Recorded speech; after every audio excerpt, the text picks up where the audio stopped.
जो रंग है अगर उसका आ जा रहा है तो सस्ते दामों पे मिल रहा था, तो इसकी जरूरतें नहीं थी। तो जो कंपनी जो मिल मालिक थे वो बंद करने लगे और उसी का वो किसान भी सोचे भाई बंद कर दिया जाएगा तो और बढ़िया हो जाएगा, लेकिन वो क्या किए, इसके बदले में उन्होंने क्या किया, इन पर कर लगा दिया और कर लगा दिया।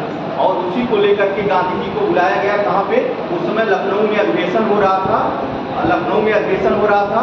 और कौन थे, रामचंद्र शुक्ल, हाँ, वो गए वहाँ पर और उनको गांधी जी को बताई सारी चीज़ें कि ऐसी ऐसी घटना वहाँ पे हो रही है। तो गांधी जी आते हैं और फिर यहाँ पे आंदोलन जो है किया जाता है। दूसरा जो है आंदोलन वो था अहमदाबाद।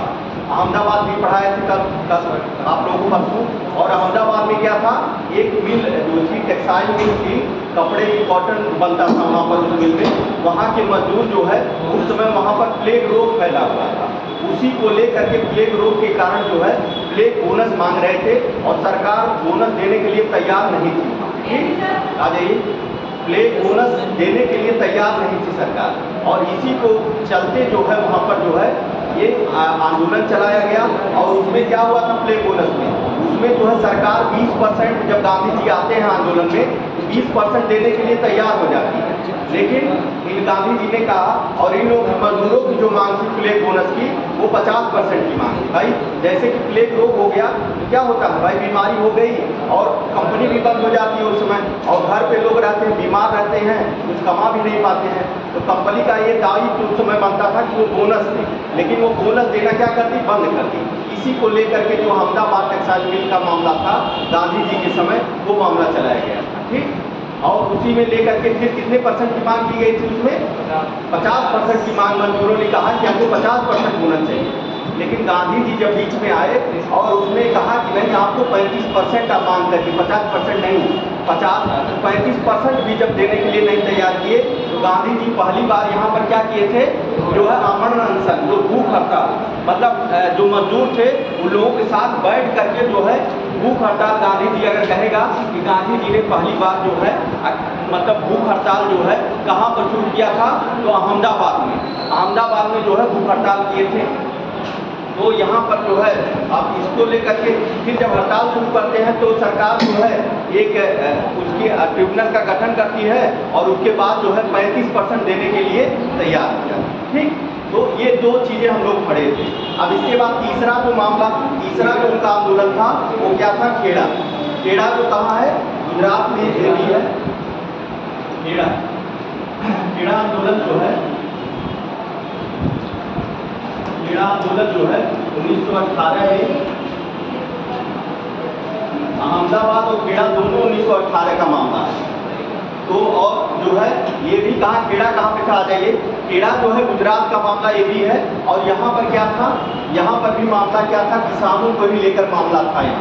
यहाँ पर ये था कि बहुत मतलब 18 में आप देखेंगे खेड़ा जो गुजरात का एक जिला है, वहाँ पर क्या होता है, बहुत अकाल पड़ जाता है। अकाल पड़ने के कारण क्या हुआ, वहाँ के किसानों का जो कर था उसको जो है माफ नहीं किया गया, उसमें कर जितना था उतना ही मांगा जाता था। तो राजस्व विभाग के उस समय जो राजस्व विभाग था उसने एक नियम बनाया था कि जो है अगर अकाल पड़ता है और पूरी जितनी फसल बोई जा रही है उसका 1/4 से जो है 1/4 से अगर कम जो है फसल उत्पादन होता है तो क्या होता है, राजस्व और जो लगान लगती थी उसको क्या कर दिया जाता था, शून्य कर दिया जाता था, लगान जो है शून्य कर दिया जाता था। इसी को लेकर के और यहाँ पे क्या किए, लगान को शून्य किए, लगान को पूरा मांग रहे थे, शून्य करने की कोई बात नहीं थी। खेड़ा में मामला यही था, कारण क्या था आंदोलन का, समझे, वहाँ पे खेड़ा में क्या था, अकाल पड़ा हुआ था। अकाल मतलब जैसे सूखा हुआ, बाढ़ आया, ये सब चीज़ें अकाल में आती हैं सर। तो मेन चीज़ था वहाँ सूखा पड़ा था, तो सूखा पड़ा था।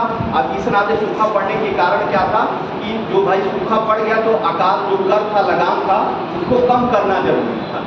लेकिन जो है सरकार ने लगान को कम नहीं किया वहाँ पे, और लगान कम ना करने के कारण और वहाँ पे राजस्व का नियम भी था, आपको बताया गया है कि राजस्व का नियम ये था कि अगर, हाँ आ जाइए, कुल फसल जो बोई जाती थी पूरे उसका 1/4 भाग से कम अगर फसल पैदा हो रही है तो क्या होता था, राजस्व क्या कर दिया जाता, शून्य कर दिया जाता था।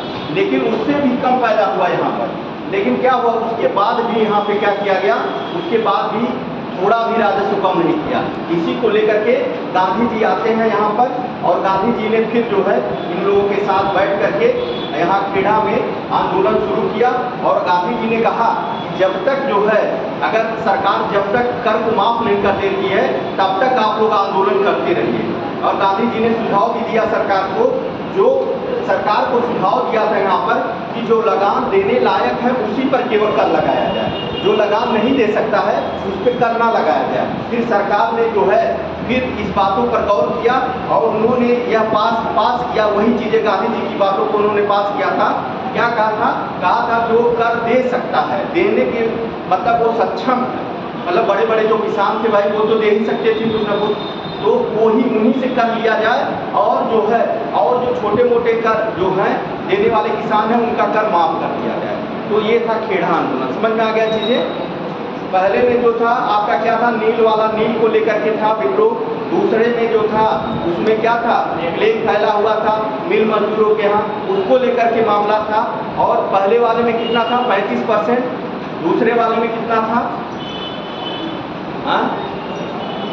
पहले वाले में जो है 35% कर दिया गया था, 25% सॉरी, उसमें 25% था और अहमदाबाद में 35%, मतलब इनको मिला था। और इसमें जो है 100%, मतलब जो गरीब थे उनका पूरा कर माफ कर दिया गया। अब ये जो 3 आंदोलन हुए इसमें गांधी जी का कद बहुत ऊपर उठ गया, मतलब ये क्षेत्रीय आंदोलन थे। अभी गांधी जी अखिल भारतीय आंदोलन नहीं किए थे, ये छोटे छोटे क्षेत्रीय आंदोलन थे। इससे क्या हो रहा था, ये अब गांधी जी धीरे धीरे अपने आप को जो है मतलब देख रहे हैं तीनों जगह ये सक्सेस हो गए। गांधी जी जो है तीनों जगह, चाहे चंपारण में जो मामला था या फिर अहमदाबाद का मामला था या खेड़ा का मामला था, तीनों में जो है गांधी जी सफल हुए और इनकी ख्याति धीरे धीरे बढ़ने लगी। अब जो है इसके बाद जो आंदोलन होगा तब अखिल भारतीय स्तर पर जो है रोलेट एक्ट जब कानून लागू किया जाएगा उसमें जो है ये वो आंदोलन जो था इनका, ये अखिल भारतीय पूरे भारतवर्ष में उसको फैलाया था। ये तो छोटे छोटे, जैसे अहमदाबाद एक छोटी सी जगह पर मामला था, बिहार में चंपारण जो था एक छोटी सी जगह का मामला था। ये छोटा भी आंदोलन शुरू किया, अखिल भारतीय आंदोलन नहीं था। अखिल भारतीय आंदोलन जो गांधी जी ने शुरू किया था वो कहाँ पर किया था, वो रोलेट एक्ट जो नियम लाया जाएगा, अभी एक एक्ट लाया जाएगा उसमें किया जाएगा। तो खेड़ा आप लोग समझ गए, खेड़ा क्या है, क्लियर है ना चीजें। खेड़ा में बस वही आपको ध्यान रखना है कि क्या हुआ था, अकाल पड़ा था। अकाल पड़ने के कारण जो है सरकार जो है उसमें कर जो लगान लेती है उसको कम नहीं किया। इसी को लेकर के सरकार का विरोध कर रही थी कौन, किसान जो है वहां पर विरोध कर रहे थे। और नियम भी था कि 1/4 से कम अगर पैदा हो रहा है तो लगान को 0 कर दिया जाए, लेकिन उसके बाद उससे कम ही पैदा हुआ था लेकिन लगान को 0 नहीं किया गया। और जो है इसी को लेकर के गांधी जी आते हैं और जो है मतलब उनसे जब सरकार से बातचीत होती है तो वो कहे कि भाई जो सक्षम है कर देने लायक है उनसे आप कर लीजिए, जो नहीं सक्षम भाई गरीब वो कहाँ से कर देगा, एक तो अकाल पड़ा हुआ है, खाने के लिए उसके नहीं है तो कर कहाँ से वो देगा। तो इसी को लेकर के जो आंदोलन चला था ये जो है खेड़ा आंदोलन था। खेड़ा आंदोलन मेरे ख्याल से लीजिए इसको, खेड़ा आंदोलन मेरे डालिए, खेड़ा आंदोलन 1918 में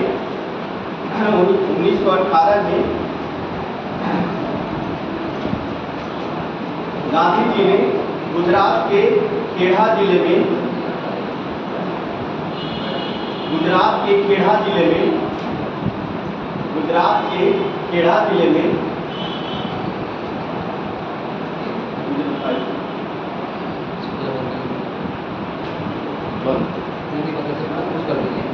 कुछ कर दिए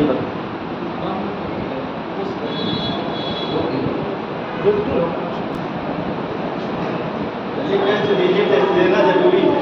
15-20 मिनट का टेस्ट है, क्या दे दीजिएगा। 30 क्वेश्चन का 30 क्वेश्चन आएगा तो 15 मिनट लगेगा, ज़्यादा नहीं लगेगा। ऑब्जेक्टिव क्वेश्चन है, क्या दिक्कत है, आधा घंटा आप दे दीजिए।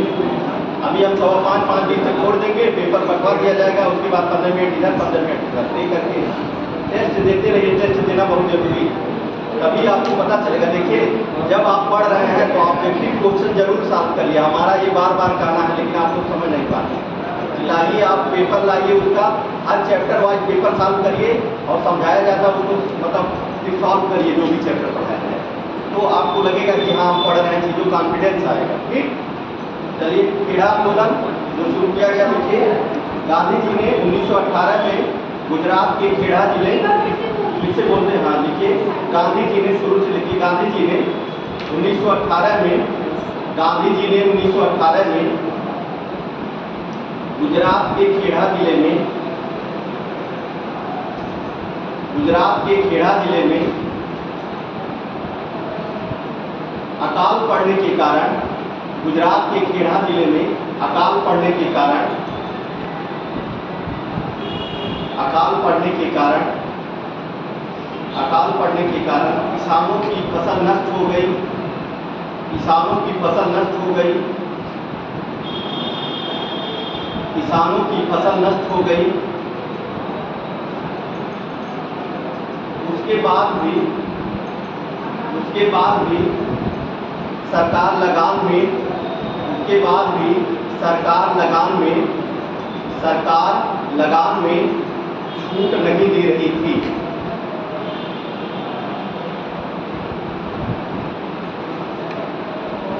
लगान में छूट नहीं दे रही थी। इसी कारण गांधी जी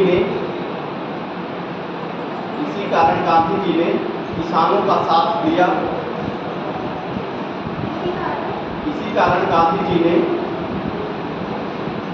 ने किसानों का साथ दिया। गांधी जी ने किसानों का साथ दिया। गांधी जी ने किसानों का साथ दिया। गांधी जी ने राज दिया। गांधी जी ने राज दिया। गांधी जी ने राज दिया। राज दिया जब तक सरकार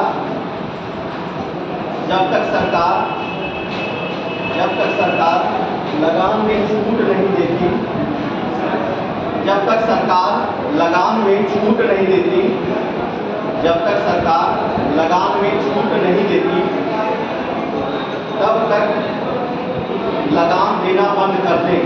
तब तक छूट नहीं देती, तब तक लगान देना बंद कर दें।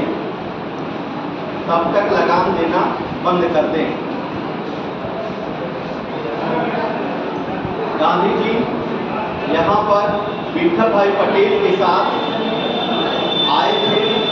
गांधी जी यहाँ पर विठल भाई पटेल के साथ आए थे।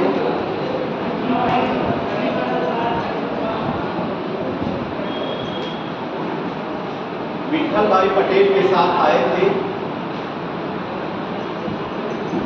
और सरकार को सुझाव दिया,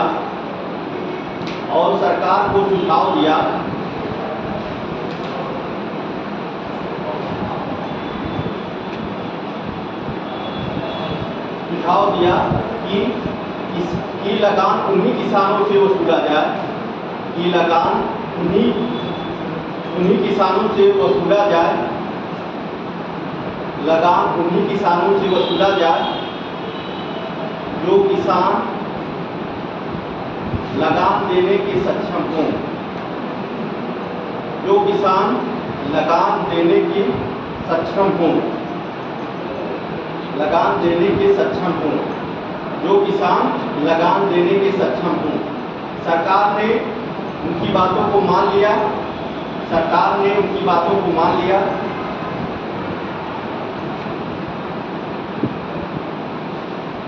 और सरकार ने उनकी बातों को मान लिया और जो लगान देने के सक्षम थे, जो लगान देने के सक्षम थे, जो किसान लगान देने में सक्षम थे, उन्हीं को केवल लगान देने, उन्हीं को केवल लगान भुगतान करने का आदेश दिया। उन्हीं को केवल लगान भुगतान करने का आदेश दिया। भुगतान करने का आदेश दिया। भुगतान करने का आदेश दिया। गांधी जी वल्लभ भाई पटेल, गांधी जी वल्लभ भाई पटेल और वल्लभ भाई पटेल और हिंदू याग्निक वल्लभ भाई पटेल और हिंदू याग्निक के साथ खेड़ा के गांव का दौरा किया था। वल्लभ भाई पटेल और हिंदू याग्निक के साथ खेड़ा गांव का दौरा किया था। ये क्वेश्चन पूछा हुआ है कि गांधी जी जब गए थे खेड़ा में, किसके साथ गांव का दौरा किए? तो जो है इसमें थे इंदुलाल याग्निक और वल्लभ भाई पटेल। और ये भी याद रखिएगा किसके साथ आए थे? विठल भाई पटेल के साथ आए थे। तो विठल भाई पटेल जो है ये वल्लभ भाई पटेल के भाई थे, उनके साथ वो आए थे यहाँ पे खेड़ा में। और जो गांव को टहले हैं वो किसके साथ टहले थे? वल्लभ भाई पटेल और इंदु याग्निक के साथ। ये ध्यान रखिएगा, दोनों क्वेश्चन पूछा हुआ। और मामला जो कारण बस समझिए, देखिए किसी चीज का निचोड़ समझिए, उस चीज को आराम से आप समझ जाएंगे, क्वेश्चन भी लगा ले जाएंगे और लिखने का आएगा तो भी लिख लेंगे। इसमें कारण क्या था? इसमें कारण यही था कि अकाल पड़ा हुआ था। अकाल पड़ने जो खेड़ा आंदोलन था, इसमें निचोड़ जो आपको पकड़ना है, यहाँ पे जो क्या हुआ, अकाल पड़ा हुआ था। अकाल पड़ने के कारण जो है सरकार जो है क्या कर नहीं दे पा, मतलब ये सरकार कह रहे किसान जो है कर नहीं दे पा रहे। सरकार जो है क्या की, जो उनका माफ करना चाहिए था कर, अकाल भाई पड़ गया तो वैसे ही हालत खराब हो गई, किसान पैदा नहीं हुआ कुछ। अब जब पैदा नहीं हुआ तो कहाँ से वो कर देंगे? लेकिन सरकार जो है जबरदस्ती उससे कर मांग रही थी। अब उसी को ना देने के कारण जो है क्या हुआ कि विरोध करना ही लोग शुरू कर दिए। अब पूरा राजस्व का उसमें लिखा हुआ था कि अगर 1/4 के बराबर अगर उससे कम पैदा होता है पूरा जितना बोया गया है तो जो है लगान शून्य कर दिया जाए। और उसके बाद पैदा उससे कम भी पैदा हुआ था, उसके बाद भी शून्य नहीं किया। मामला यही है, मामला बिल्कुल यही है। इसको ध्यान रखिएगा, तीनों का कारण याद रखिएगा, आराम से लिख ले जाएंगे क्वेश्चन। ठीक, समझ में आ गया ये यहाँ तक। अब इसके बाद फिर आगे हम चढ़ेंगे 1919 में जो है रोलेट एक्ट एक कानून लाया गया था, उसको समझिए। ठीक, Rowlatt Act, Rowlatt Act, Rowlatt Act, Rowlatt Act कानून था ये कब आया था? 1919। 18 तक की घटना हो गई है, देखिए 18 तक घटना हुई। इसके बाद 1919 सीक्वेंस से हम लोग चल रहे हैं। 1919 में रोलेट एक्ट कानून। अब ये रोलेट एक्ट कानून क्या था ये जानना है। रोलेट एक्ट कानून जो था ये जब आप देखें कि 1908 से लेकर के, और आपको देखा गया कि 8 से लेकर के 15 के बीच में काफी क्रांतिकारी घटनाएं हुई थी अधिक। जब आप देखें नासिक षड्यंत्र और ये कौन सा मद्रास षड्यंत्र, दिल्ली षड्यंत्र ये सब दिखाया गया, तो क्या क्रांतिकारी घटनाएं बहुत अधिक हुई थी उस बीच में। और क्रांतिकारी घटनाओं के कारण काफी अंग्रेज अधिकारी मारे गए थे। अब इसी क्रांतिकारियों के लिए जो है एक आयोग जो गठित किया जा रहा है, जो है रोलेट एक्ट नाम से 1919 में। अब यह जो है यह क्रांतिकारियों की जांच करेगा। इसमें जो है सर सिडनी रोलेट जो थे, एक अधिकारी थे सर सिडनी रोलेट, उनकी अध्यक्षता में जो है एक कमेटी बनाई गई 1917 में। 1917 में सर सिडनी रोलेट के जो है उसमें एक कमेटी बनाई गई, और कमेटी को यह जांच करना था कि जो क्रांतिकारी गतिविधियां इस समय जो 7 से 8 के से लेकर के और 19 के बीच में जो क्रांतिकारी गतिविधियां जो हो रही हैं, कारण क्या है और उसको रोकने के लिए क्या किया जाए। इसलिए जो है आपका एक एक्ट लाया गया। 18 में जो है सिडनी रोलेट ने अपनी रिपोर्ट दी, 17 में बनाया गया और 18 में सिडनी रोलेट ने अपनी रिपोर्ट दी थी। और रिपोर्ट के आधार पर जो है 19 में आप देखेंगे एक जो है रोलेट एक्ट नाम से एक कानून बनाया जाता है। रोलेट एक्ट के नाम से केंद्रीय विधानसभा जो वहाँ की थी, वहाँ पे बाकायदे उसको पारित किया जाता है और उसको एक कानून बनाया जाता है। इसे क्या कहा जाता है? रोलेट एक्ट कानून। और इसी को क्या कहा गया है? क्रांतिकारी अराजकता अधिनियम। इसको जो है क्रांतिकारी अराजकता अधिनियम भी कहा जाता है, याद रखिए, क्रांतिकारी अराजकता अधिनियम।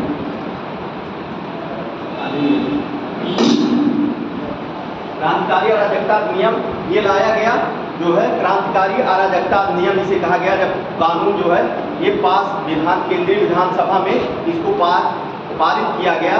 और पारित करके क्या बनाया गया? एक एक्ट बनाया गया जिसे क्रांतिकारी अराजकता अधिनियम या रोलेट एक्ट कानून कहा जाता है। अब इस कानून का क्या प्रावधान था, देख समझ रहे चीजें, देखिए एकदम सीक्वेंस से है। कारण क्या था इसको लाने का? जो है क्रांतिकारी घटनाएं जो हो रही थी उसी को रोकने के लिए एक एक्ट लाया गया, कानून बनाया गया, और उसी पर कि क्यों इतनी घटनाएं हो रही हैं उसको रोकने के लिए हमने क्या किया जाए। तो अंग्रेज के एक अधिकारी रहते हैं सिडनी रोलेट, उनकी अध्यक्षता में एक कमेटी बनाई जाती है, और ये कमेटी जो है 17 में बनाई जाती है, 18 में ये अपनी रिपोर्ट देती है, और 19 में केंद्रीय विधानसभा द्वारा इसे बाकायदे पास करके एक कानून बना दिया जाता है, जिसे रोलेट एक्ट कानून या क्रांतिकारी अराजकता अधिनियम के नाम से जाना जाता है। अब इसमें प्रावधान क्या था? इसमें ये प्रावधान था इस एक्ट में ये प्रावधान लाया गया कि जो है क्या किया जाए कि जो है इसमें संदेह के आधार पर लोगों को जो है गिरफ्तार कर लिया जाता था। मतलब ये जो प्रावधान था इसमें संदेह के आधार पर किसी व्यक्ति को गिरफ्तार कर लिया गया।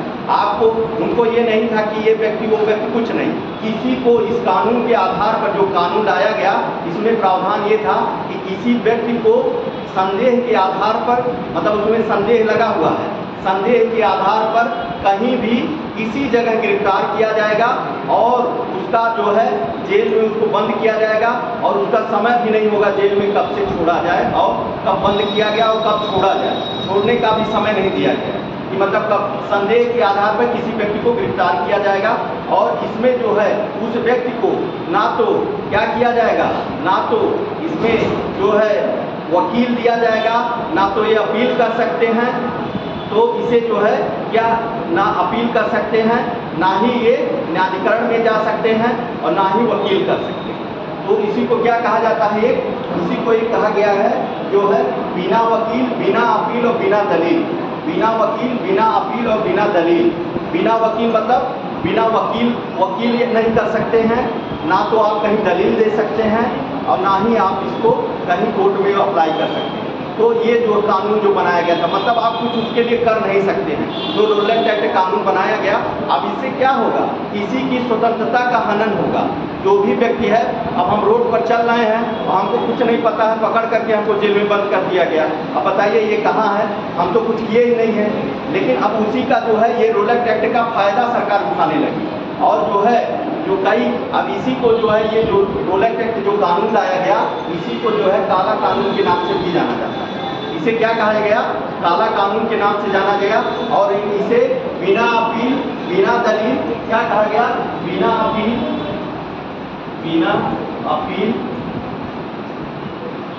बिना दलील और बिना वकील, इसी को जो है अब ये जो है ये भी नहीं कर सकते हैं कि हम जाके न्यायालय में अपील करें, या फिर कहीं पर दलील दें इसकी, या फिर वकील करें, ये भी कर नहीं सकते हैं।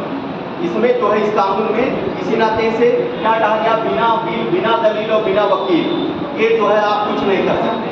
तो ये कानून जब ये बन गया, अब बताइए कितनी कड़ी घटना है। अब ऐसे जैसे हम लोग का अभी जो है जब चुनाव चलता है तो कौन सी धारा लगाई जाती है? हाँ 100 कितना है? 110 कितना है?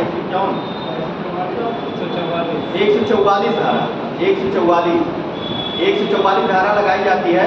उसमें 5 से 6 लोग एक साथ नहीं खड़ा हो सकते उसमें, तो उसी टाइप का यह था। लेकिन अब वो था 144 में इसको किया नहीं जाता है, यहाँ पर जो है इसका प्रयोग नहीं किया जाता है, मतलब ये लगा दी जाती है। वहाँ पर क्या था? ये जो रोलेट एक्ट लागू कर दिया गया, 5 लोग एक जगह नहीं खड़ा हो पाते थे, और जो संदेह के स्तर पर किसी को कहीं भी गिरफ्तार कर लिया गया। और गिरफ्तार करने के बाद क्या किया गया? ना तो वह अपील कर सकते हैं कोर्ट में, ना तो वह दलील कहीं पे दे सकते हैं, ना तो वकील कर सकते हैं, कुछ नहीं। वो सरकार के ऊपर था, और किसी व्यक्ति को कहीं भी गिरफ्तार किया जाएगा और कितने समय तक रखना उसका भी कोई उसमें नियम नहीं दिया गया। ये क्रांतिकारियों के लिए किया गया था। लेकिन क्या था उसमें जो है आम जनता भी किसी का कोई वो तो नहीं था, शक के आधार पर किसको कब आप उठा लेंगे। तो ये इसी को लेकर के विरोध होना शुरू हुआ, रोलेट एक्ट का विरोध होना शुरू हुआ। और ये प्रावधान था, प्रावधान समझ गए आप लोग? प्रावधान जो था शक के आधार पर जो है किसी को कहीं से भी उठाया जा सकता था, और जो है जो उठाया गया और कहीं, और उसका जो उनको जेल में बंद किया गया उसके लिए कोई समय नहीं था उनके अनुसार। और ये भी प्रावधान था, ना तो वो अपील कर सकते हैं, ना तो दलील दे सकते हैं और ना ही वकील कर सकते हैं। ये जो है ये भी प्रावधान था। तो ये इनका प्रावधान बाकायदे लाया गया। अब ये जो है ऐसा प्रावधान लाया गया कि व्यक्ति की स्वतंत्रता का हनन होगा इसमें कोई भी व्यक्ति स्वतंत्र नहीं, किसी को भी कहीं चलते उठा ले सकते थे, उठा ही रहे थे सबको, जिसको चाह रहे थे उठा करके बंद कर दे रहे थे जेलों में। इस चीज को लेकर के जो है विद्रोह शुरू हुआ और इसमें जो है आप देखेंगे कि दिल्ली में जो है गांधी जी ने जो है इसी को जो है देशव्यापी आह्वान किया था। इसके विद्रोह के लिए देशव्यापी हड़ताल का आह्वान किया और पहली बात जो है आप देखेंगे कि जो है भारत मतलब बड़े स्तर पर जो है इसका क्या किया गया। अभी तक जो है क्षेत्रीय स्तर पर इन्होंने आंदोलन किया था, लेकिन ये भारत के स्तर पर देशव्यापी आंदोलन गांधी जी ने पहली बार इसमें किया था रोल एक्ट के विरोध को लेकर के। और रोल एक्ट जो है जुड़ा हुआ है एक कांड को लेकर के, अभी हम जोड़ते हैं इसको कैसे। देखिए रोल एक्ट में विरोध जब हुआ तो दिल्ली में जो है कौन, स्वामी श्रद्धानंद ने इसका विरोध किया। मतलब क्षेत्र अलग अलग क्षेत्रों में अलग अलग लोगों ने इसका विरोध किया। समझ रहे हैं क्यों विरोध किया जा रहा है, समझ रहे हैं ना। इसमें भाई स्वतंत्रता का हनन होगा, किसी के विरोध होगा ही। अब इसमें देखेंगे कि जो है दिल्ली में आचार्य जो दिल्ली में देखेंगे 30 मार्च को स्वामी श्रद्धानंद जो थे उन्होंने इसका विरोध किया इस एक्ट का। इसके बाद गांधी जी ने जो है कहाँ पर, बंबई में अखिल भारतीय स्तर पर इसका विरोध किया और जो है विरोध किया कई जगहों पर। और मेन जो है इसका विरोध जो सबसे ज्यादा हुआ पंजाब में हुआ। पंजाब में जो है सत्यपाल और किचलू दो नाम के व्यक्तियों ने, सत्यपाल और किचलू ने जो है उन लोगों ने जो है विरोध जो किया था वहाँ पे विरोध पंजाब में मतलब एक संगठित रूप से विरोध किया और गांधी जी को यहाँ आमंत्रित किया था जो है पंजाब आने के लिए। गांधी जी को आमंत्रित किया कि आप आइए पंजाब और पंजाब में मतलब विद्रोह को आप संभालिए, नेतृत्व करिए। गांधी जी कहाँ थे, बंबई में थे उस समय। और बंबई से जो है पंजाब के लिए गांधी जी चल दिए। और क्या होता है कि वहाँ पर रास्ते में ही जो है उन्हें हरियाणा में जो है पलवल नामक स्थान पे इनको गिरफ्तार कर लिया गया गांधी जी को। और फिर से गांधी जी को कहाँ भेज दिया गया, महाराष्ट्र अपने जहाँ से चले थे वहाँ पर इनको भेज दिया गया। अब इसके बाद जो है जब भेज दिया गया तब जो है सैफुद्दीन किचलू जो थे और कौन थे, सत्यपाल, इन दोनों लोगों को भी गिरफ्तार कर लिया गया। सैफुद्दीन किचलू और इनको भी गिरफ्तार कर लिया गया। अब इन्हीं का विरोध जो हो रहा था, एक जो है सभा थी और कौन था बताइए, कौन सी घटना होगी इसके बाद, जलियांवाला बाग हत्याकांड। सैफुद्दीन किचलू और जो है सत्यपाल के विरोध में ही जो है एक थे डॉक्टर वो क्या नाम है, वहाँ पर जो जुलूस निकाला गया वहाँ पे जलियांवाला बाग हत्याकांड में लाला मतलब हंसराज नाम के एक व्यक्ति होते हैं, उन्होंने जो है एक सभा बुलाई थी और दिन था बैसाखी का दिन। और उसी में जो है अब यही जो सैफुद्दीन किचलू और सत्यपाल जो थे ये पंजाब के बड़े नेता थे और बड़े नेता होने के कारण जो है इन्होंने इनके गिरफ्तारी के लिए विरोध किया। और विरोध के बाद आप देखेंगे इसी समय जो है जनरल आर जो ओ डायर, देखिए दो डायर हैं इसमें, ओ डायर है आर डायर है, इसको समझना है आपको। ओ डायर जो थे वो लेफ्टिनेंट गवर्नर जनरल थे और उन्होंने आर डायर को आदेश दिया था। ओ डायर ने किसको आदेश दिया, आर डायर को आदेश दिया कि जो है पंजाब की जो प्रशासनिक व्यवस्था है वो आर डायर आपको संभालना है, आर डायर को संभालना है। वो जो है अब इसके बाद फिर देखिए आर डायर को संभालना है, अब प्रशासनिक व्यवस्था किसको दे दी गई, आर डायर को। और उसी समय हंसराज ने क्या किया था, 13 कब की घटना, 13 अप्रैल 1919, 13 अप्रैल 1919 जलियांवाला बाग हत्याकांड जो हुआ था 13 अप्रैल, ये डेट याद रखिएगा, डेट भी पूछ लेता, 13 अप्रैल 1919। अब यहीं पर देखेंगे 13 अप्रैल 1919 को देखिए रोलर एक्ट से ये जुड़ रहा है। 13 अप्रैल 1919 को जब रोलर एक्ट का विरोध चल रहा था तो उसमें कौन, सत्यपाल और किचलू दो लोग गिरफ्तार कर लिए गए। अब उसी के विरोध में उधर गांधी जी गिरफ्तार कर लिए गए क्योंकि गांधी जी को कहाँ बुलाया गया था, पंजाब बुलाया गया था नेतृत्व करने के लिए। रास्ते में हरियाणा में वो भी गिरफ्तार। देखिए एकदम एक वर्ड जो बोल रहे हैं सब लिखना है, एकदम एक चीज ध्यान से सुनिएगा, एकदम जो है यही भाषा है लिखने की। आपको आ गया तो पूरा रोलेट एक्ट ऐसे ही लिखना है। तो जो विरोध किया एकदम बिल्कुल सीक्वेंस में है विरोध। जब ये गांधी जी फिर कहाँ चले गए, इनको सीधे महाराष्ट्र फिर से बुला दिया गया और महाराष्ट्र में इनको क्या कर दिया गया, कैद कर लिया गया था गांधी जी को। और इधर जो है सैफुद्दीन किचलू और सत्यपाल को भी गिरफ्तार कर लिया गया। अब गिरफ्तार कर लिया गया तो वहाँ पर जो है विरोध होने लगा और वहाँ से हटा करके जो है पंजाब से अमृतसर जगह पर जो है इनको स्थानांतरित कर दिया गया। जो है यहाँ पर ये लोग नहीं रहेंगे, तब भी इसका विरोध थोड़ा सा कम होगा, लेकिन विरोध और उग्र हो गया। और आप देखेंगे वहीं पर जो है एक व्यक्ति होते हैं, क्या नाम था उनका, उसी में जो है एक व्यक्ति थे हंसराज। उन्होंने क्या किया था, हंसराज ने जो है एक सभा बुलाई वहीं पे जलियांवाले बाग में। और उस समय कौन सा वो चल रहा था, त्योहार चल रहा था, बैसाखी का दिन था, मेला भी वहाँ लगा था, मेला लगा था, बैसाखी का दिन था। और वहीं हंसराज ने एक सभा भी बुलाई थी, जिसमें सभा इसलिए बुलाई गई थी कि सत्यपाल और किचलू के विरोध में, रोलेट एक्ट के विरोध में और गांधी जी को जो कैद किया गया था उसके विरोध में एक सभा भी बुलाई गई थी। और बगल में सभा चल रही थी और पूरा बाकायदे बैसाखी का मेला लगा था। उसमें बच्चे भी थे, उसमें महिलाएं थी, बूढ़े व्यक्ति भी थे, मतलब कई हजार लोग उसमें थे।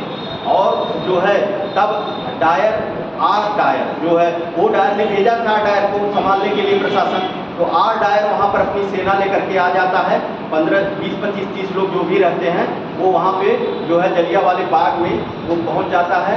और इस सभा को असंवैधानिक घोषित कर दिया। इसने जो सभा वहाँ पे चल रही थी उसको क्या कहा, असंवैधानिक घोषित कर दिया। और जो है वहाँ पर इसने कहा कि आपके पास 3 मिनट का समय है, 3 मिनट में आपको यहाँ से निकल जाना है और उसके बाद जो है हम कार्रवाई करेंगे। 3 मिनट में बताइए 20,000 15,000 भीड़ है, कहाँ पे भागेगी, 3 मिनट में नहीं भाग। उतने ही समय में छोटा सा है, आप जब जलियांवाला बाग करके ऐसे डालेंगे उसमें ऑनलाइन में वो जगह दिखाएगा और छोटी सी जगह है जहाँ से निकलने के लिए 2 से 3 आदमी निकल सकते हैं। एक ही रास्ता था वहाँ निकलने का, चारों तरफ से ऊंची बाउंड्री थी और उसमें निकल ही नहीं पाता कोई। तो उसमें जो है इसने क्या कहा कि जितनी गोलियां हैं उसी दरवाजे पे खड़ा कर दिया सिपाहियों को और कहा जितनी गोलियां हैं जब तक खत्म नहीं हो जाती है तब तक उनको चलाना है। डायर ने कहा था, डायर ने कहा और उसके बाद भी गोली चली और कितने हजारों लोग वहाँ पे मारे गए। और बहुत ही भीतव्य घटना वहाँ पर हुई जलियांवाले बाग हत्याकांड में। और जो है कितने लोग मारे गए, कितने लोग जान बचाने के लिए वहाँ पे कुआं था, कुएं में कूद गए, कुआं पूरा पट गया था जान बचाने के लिए और मर गए थे, पूरा कुआं पट गया था। भाई गोली से बचने के लिए कुएं में कूद गए कि हम बच जाएंगे, उसमें लोग मर गए, पूरा कुआं पट गया था। जितना देख ही रहे कितना गहरा कुआं, पूरा पट गया था लास्ट से, छोटे बच्चे और वो सब उसी में, औरतें सबका मतलब गोली चला दिया था। बहुत बड़ी ये भीतव्य घटना हुई। अब इसी को लेकर के फिर जो है विरोध होना शुरू हो गया। तो ये क्या था, जलियांवाला बाग हत्याकांड था। और इसी में जो है आपने देखा तो ये जो है ये यहाँ तक है। अब इसको लिख लीजिए, पहले रोलेट एक्ट लिख लीजिए फिर जलियांवाला बाग, पहले रोलेट एक्ट लिखिए। रोलेट एक्ट आ गया समझ में ना,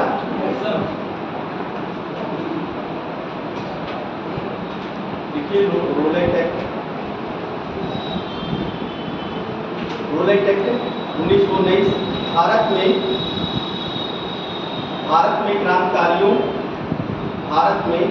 क्रांतिकारियों के प्रभाव को समाप्त करने के लिए, भारत में क्रांतिकारियों के प्रभाव को समाप्त करने के लिए,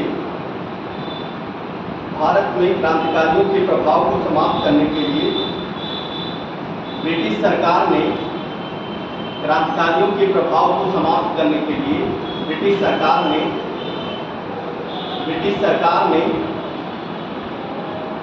1917 में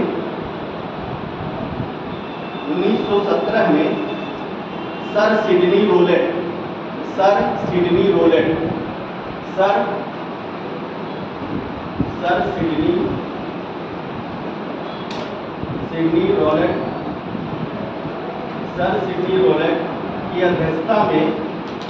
सिडनी रोलेट की अध्यक्षता में एक कमेटी की नियुक्ति की। सर सिडनी रोलेट की अध्यक्षता में एक कमेटी की नियुक्ति की।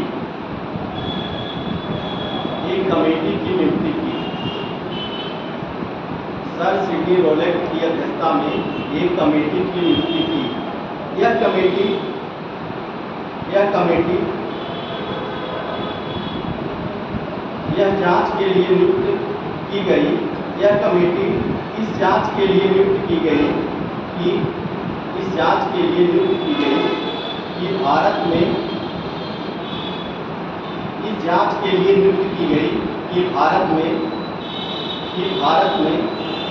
किस स्तर तक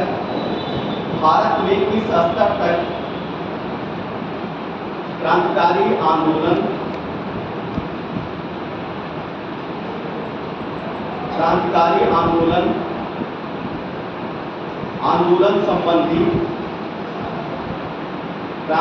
आंदोलन संबंधी षड्यंत्र फैले हुए हैं। क्रांतिकारी आंदोलन संबंधी षड्यंत्र फैले हुए हैं।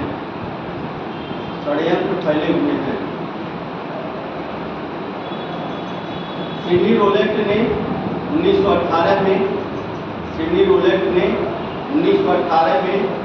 रिपोर्ट प्रस्तुत की। सिडनी रोलेट ने 1918 में अपनी रिपोर्ट प्रस्तुत की।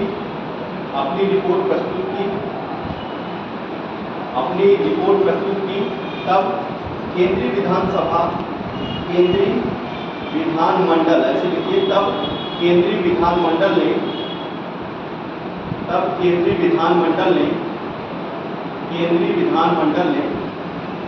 18 मार्च 1919 को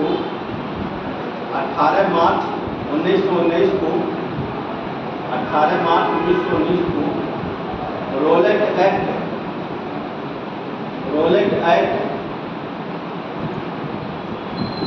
एक्ट या ऐसे लिख लीजिएगा क्रांतिकारी अराजकता अधिनियम। ये भी कभी कभी पूछ लेता है, क्रांतिकारी अराजकता अधिनियम, ये दोनों एक ही चीज है। रोलेट एक्ट कहिए या तो ब्रैकेट में से लिख लीजिए क्रांतिकारी अराजकता अधिनियम, इसी को कहा जाता है क्रांतिकारी अराजकता। कभी भी क्वेश्चन में अगर रोलेट एक्ट की जगह पे क्रांतिकारी अराजकता अधिनियम आएगा तो कभी कंफ्यूज मत होइएगा, ये दोनों एक ही चीज है, रोलेट एक्ट और क्रांतिकारी अराजकता अधिनियम। जैसे अंग्रेजों ने रोलेट एक्ट कहा, भारतीयों ने क्या कहा था, इसको क्रांतिकारी अराजकता अधिनियम। ठीक, पारित कर दिया गया।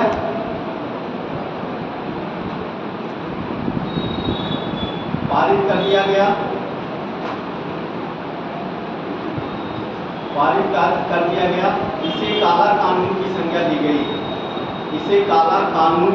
दी गई।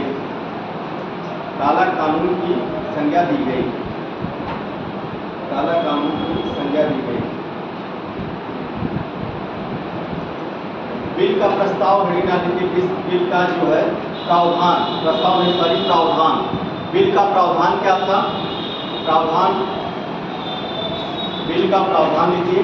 इस विधेयक में यह व्यवस्था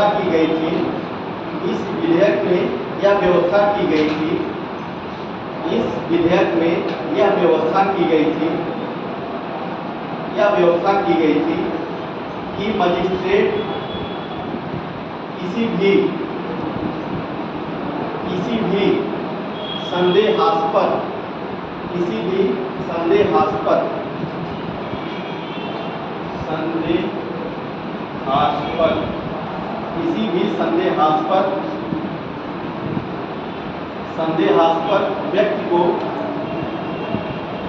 संदेहास्पद व्यक्ति को गिरफ्तार करके जेल में डाल सकता है।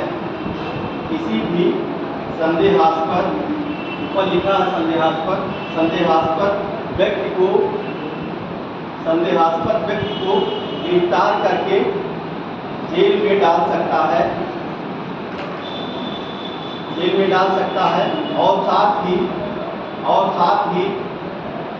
अनिश्चित काल तक जेल में रख सकता है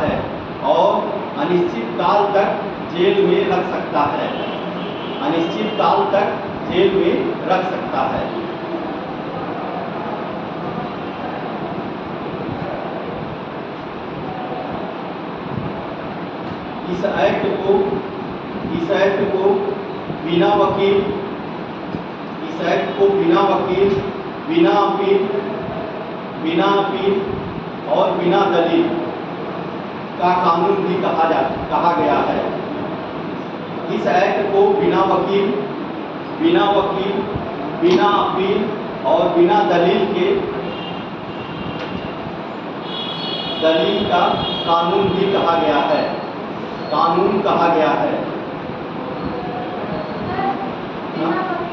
बिना वकील, बिना अपील और बिना दलील का एक्ट कहा गया है। रोलेट एक्ट की अवधि 3 वर्ष तक थी। जो कानून लागू किया गया था यह 3 वर्षों तक लागू किया गया था।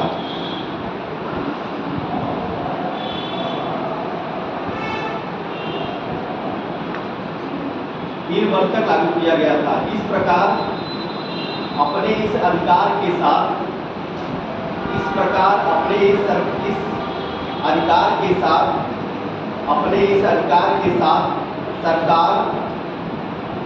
इस अधिकार के साथ सरकार किसी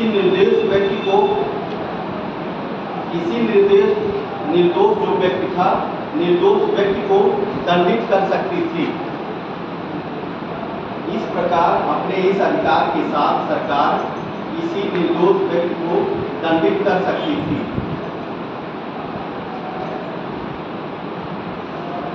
गांधी जी ने इस एक्ट के विरोध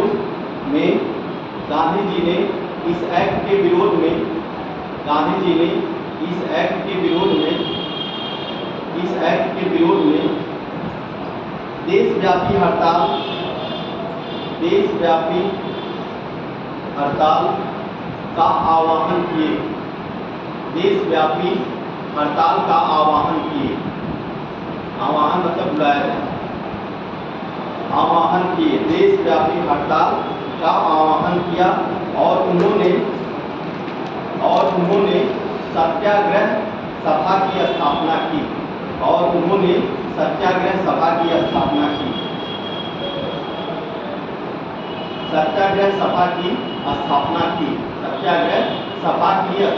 की।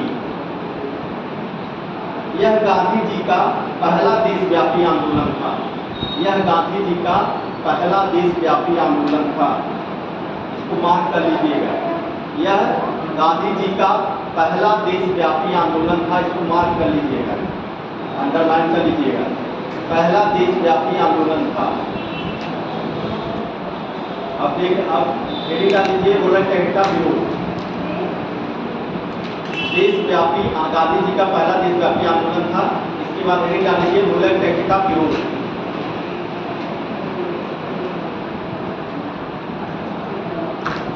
लिखिए दिल्ली में रोलेट एक्ट का विरोध, हेडिंग डाल लीजिए। इसके बाद लिखिए दिल्ली में स्वामी श्रद्धानंद ने इसका विरोध किया। दिल्ली में स्वामी श्रद्धानंद ने इसका विरोध किया।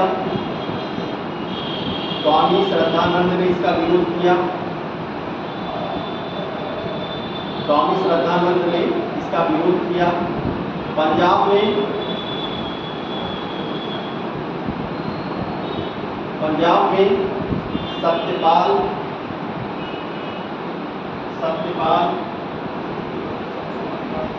सत्यपाल और सैफुद्दीन किचलू।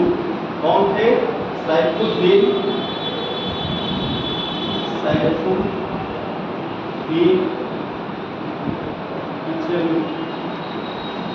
सैफुद्दीन किचलू, ये लिखा है यहाँ पे, सैफुद्दीन किचलू। सत्यपाल और सैफुद्दीन किचलू ने पंजाब में नेतृत्व किया।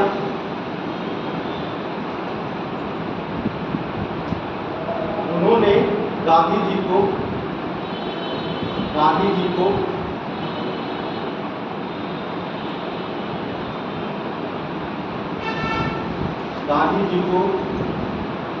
बंबई से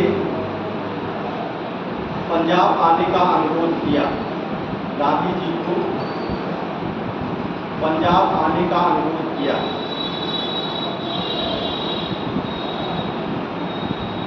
पंजाब आने का अनुरोध किया।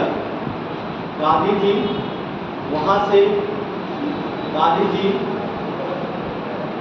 ऐसे लिखे, गांधी जी महाराष्ट्र से निकल करके पंजाब के लिए निकले।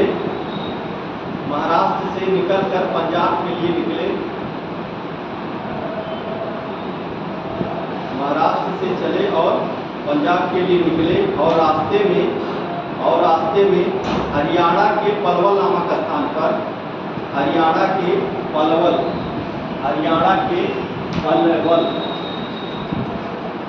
नामक स्थान पर इनको गिरफ्तार कर लिया गया। पलवल, ये लिखा है पलवल नामक स्थान पर गांधी जी को गिरफ्तार कर लिया गया, गांधी जी को गिरफ्तार कर लिया गया। पलवल नामक स्थान पर गांधी जी को गिरफ्तार कर लिया गया, गिरफ्तार कर लिया गया और उन्हें बम्बई भेज दिया गया, और उन्हें बम्बई भेज दिया गया।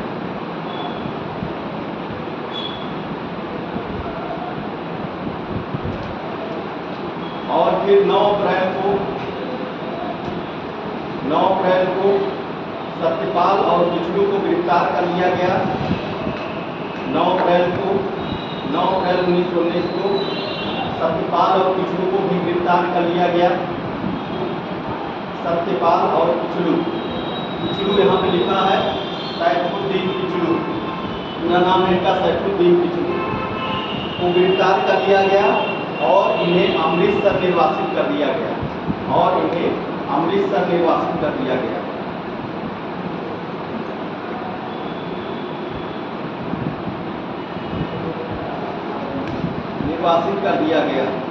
तब 13 अप्रैल को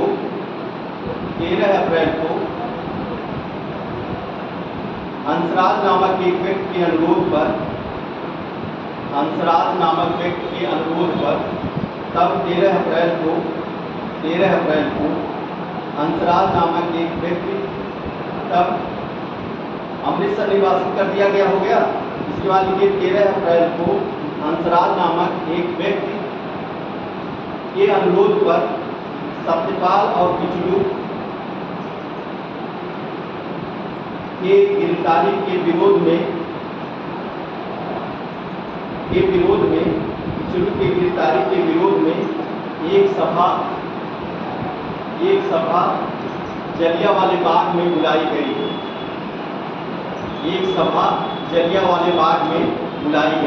इसे बोलते क्या? जलियांवाले बाग में एक सभा बुलाई गई।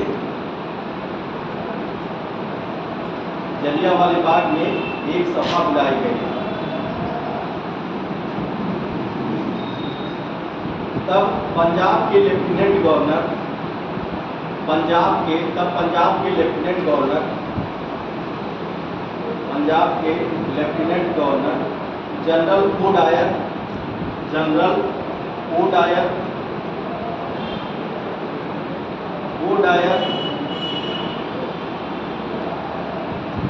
जनरल ओडायर लिखा, ओडायर ऐसे लिखिए, ओडायर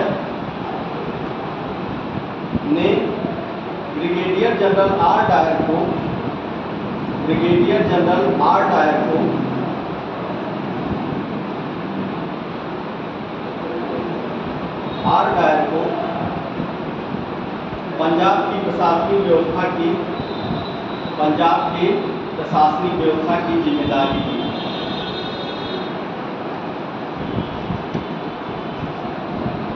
पंजाब के प्रशासनिक व्यवस्था की जिम्मेदारी दी।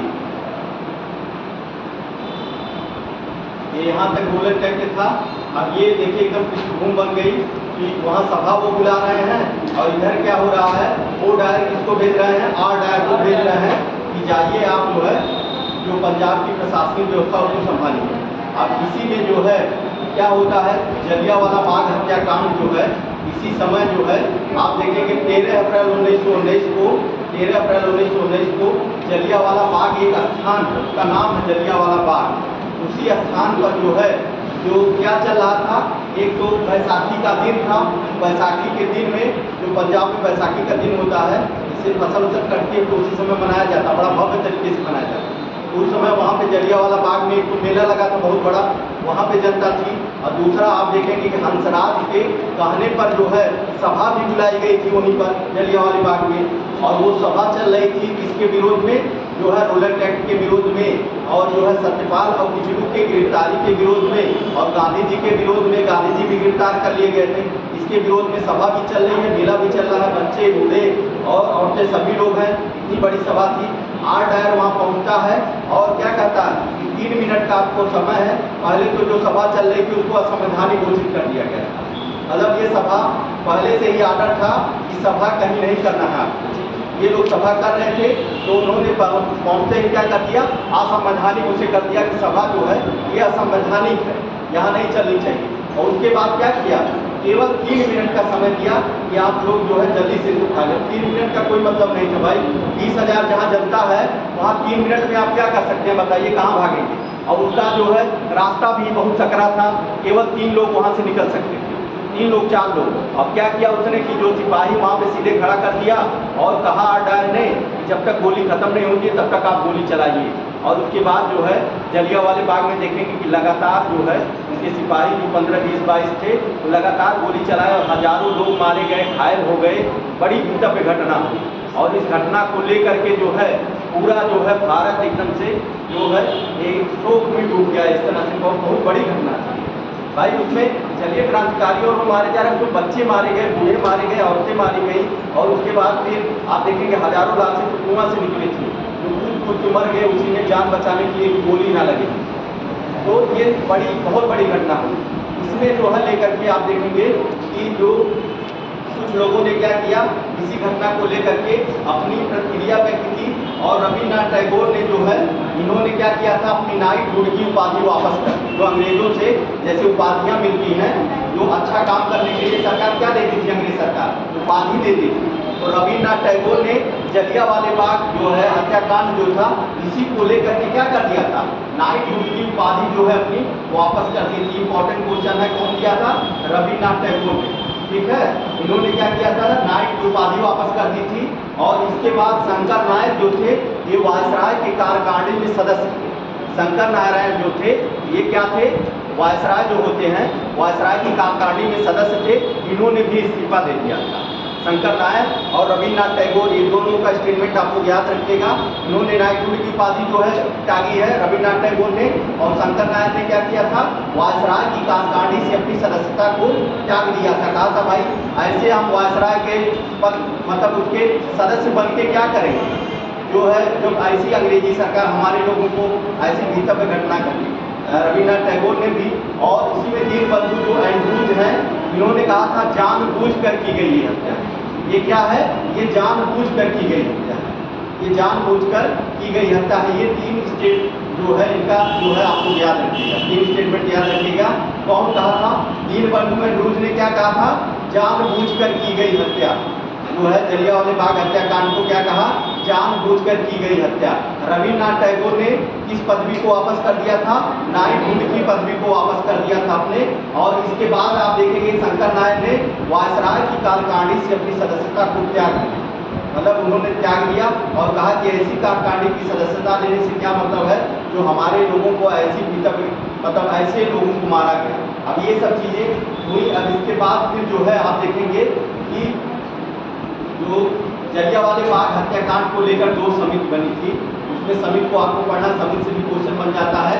एक हंटर कमेटी बनी थी और एक जो है तहकीकात कमेटी बनी थी। हंटर कमेटी जो थी वो अंग्रेजों द्वारा बनाई गई थी, और तहकीकात जो कमेटी थी वो किसके द्वारा बनाई गई थी, वो तहकीकात कमेटी भारतीयों द्वारा बनाई गई थी। हंटर कमेटी जो थी इसमें 8 सदस्य थे, इसमें 3 भारतीय थे, याद रखना है आपको, 3 भारतीय याद रखिएगा। हंटर कमेटी में 8 सदस्य सब थे। जो देखिए हंटर कमेटी किसके द्वारा बनाई जा रही है, अंग्रेजों के द्वारा बनाई जा रही है जांच के लिए। जो आपका जो घटना हुई है जलियांवाला बाग हत्याकांड के लिए अंग्रेजों ने एक समिति, दबाव जब पड़ा तो एक समिति बनाई। वो तो केवल उनका वो करना था, समिति बना करके, उससे कोई मतलब था नहीं। तो हंटर कमेटी बनाई इन्होंने अंग्रेजों ने, और उसमें 8 सदस्य थे। 5 सदस्य जो थे वो क्या थे, अंग्रेज थे, और 3 सदस्य उसमें भारतीय थे। तो हंटर कमेटी में 3 भारतीय है, याद रखिएगा, 5 अंग्रेज और 3 भारतीय। 8 सदस्य थे। और इन्होंने क्या किया, इन्होंने ये किया, जनरल वो डायर जिसने आर डायर को भेजा था जलियांवाला बाग हत्याकांड के लिए, वो डायर को उन्होंने माफ कर दिया सीधे सीधे। जो कमेटी थी कौन थी, हंटर कमेटी ने क्या कर दिया, सीधे सीधे जो है वो डायर को माफ कर दिया और आर डायर को सस्पेंड कर दिया गया। आर डायर जिसने गोली चलवाई थी उसको क्या कर दिया, उसने जो उसको केवल सस्पेंड कर दिया गया। अब वो डायर जो थे उनको क्या किया गया, वहाँ की इंग्लैंड की लॉर्ड सभा जो थी वो उनको जो है ब्रिटिश साम्राज्य का शेर के नाम से उपाधि दी गई। मतलब वो डायर को बताइए, इतनी बड़ी घटना हुई है, एक कमेटी बैठी हुई है हंटर नाम से, और उसके बाद भी जो है वो डायर को जो है क्या कर दिया गया, वहाँ उनको क्या कर दिया गया, माफ कर दिया गया। और उसके बाद इंग्लैंड की जो वो है लॉर्ड सभा है, उन्होंने क्या कहा, उन्हें ब्रिटेन का शेर कहा। मतलब वो डायर को शेर की उपाधि दी गई वहाँ पर।